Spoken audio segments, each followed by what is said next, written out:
সন্তানের অসুস্থতায় মায়ের রুহ অবধি কেঁপে ওঠে। তো আসসালামু আলাইকুম। হঠাৎ করেই দেখলাম ওর শরীরে কেমন যেন গোটা গোটা হয়ে গেছে। পরে আমার আপু দেখে বলল ওর বসন্ত হয়েছে, এটা নাকি অনেক ব্যথা করে আর অসহ্য চুলকানি। প্রথমে আমি বুঝি নাই এটা কি, কারণ আমি কাউকে সামনাসামনি হতে দেখি নাই। আপু বলল আমারও নাকি ছোটোবেলা এমন হয়েছিল। পরে দ্রুত আমি আর আমার শাশুড়ি ডাক্তারের কাছে গেলাম, ওকে রেখেই গেছিলাম ওর ছবি তুলে নিয়ে। এমনি তাড়াহুড়া, তার মধ্যে একটা গাড়ি বা অটো কিচ্ছু ছিল না।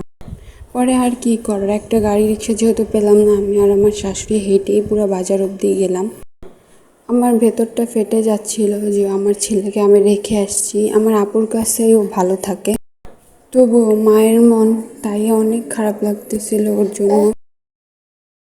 পরে এখান থেকে একটা শর্টকাট রাস্তা পেলাম, কখনো যাই নাই, তোমার শাশুড়ি আমাকে নিয়ে এখান দিয়েই গেলাম, এখান দিয়েই গেলাম। এত দূর আসার পরও কোনো রিক্সা গাড়ি কিছুই পেলাম না।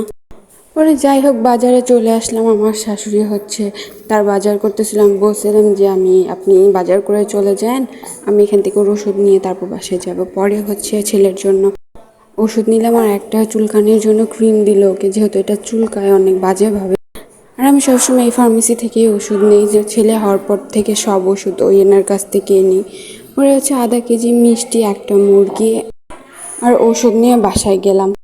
বসন্ত হলে নাকি অনেক নিয়মকানুন আছে, যেমন মাছ খাওয়া যাবে না, আর বাইরের ছেলেকে নিয়ে যাওয়াও যাবে না, আর কাপড় তেমনটা পরানো যাবে না যেহেতু ওর যন্ত্রণা করবে। ওর বাসায় এসে আমি মিষ্টি খেলাম আর ওকে একটু শিরা খাইয়ে দিলাম। মা মিষ্টি খেলে নাকি বাচ্চার ওইগুলো বসন্তগুলো আর কি ফুটে বের হয়ে যায়, এটা নাকি আরও ভালো। এর জন্য আধা কেজি মিষ্টি আনলাম, আমি খেলাম আর আমার বাচ্চাকে একটু শিরা খাওয়ালাম। এই তো এটা ছিল চুলকানির ওষুধ। এখানে সব ওষুধ দিছে, এগুলাই দিছে, বলছে 4-5 দিনের মধ্যে চলে যাবো। আর যেহেতু বসন্ত উঠলে জ্বর আসে, তাই একটা নাপা সিরাপও দিচ্ছে। আর আমার কটন বার দরকার ছিল, তাই আমি কটন বার নিয়ে আসলাম। ঘরটা সব আমি পরিষ্কার করছিলাম ডেটল দিয়ে, যাতে ওর পরে কোনো সমস্যা না হয়। ওর বাবা আমাকে ফোন দিয়ে বললো যে ও যেন কোনো ময়লা জায়গায় থাকে না। এমনি আমি ওকে অনেক পরিষ্কারভাবেই রাখি। তারপর অলক্লাথটা একটু পরিষ্কার করে নিলাম।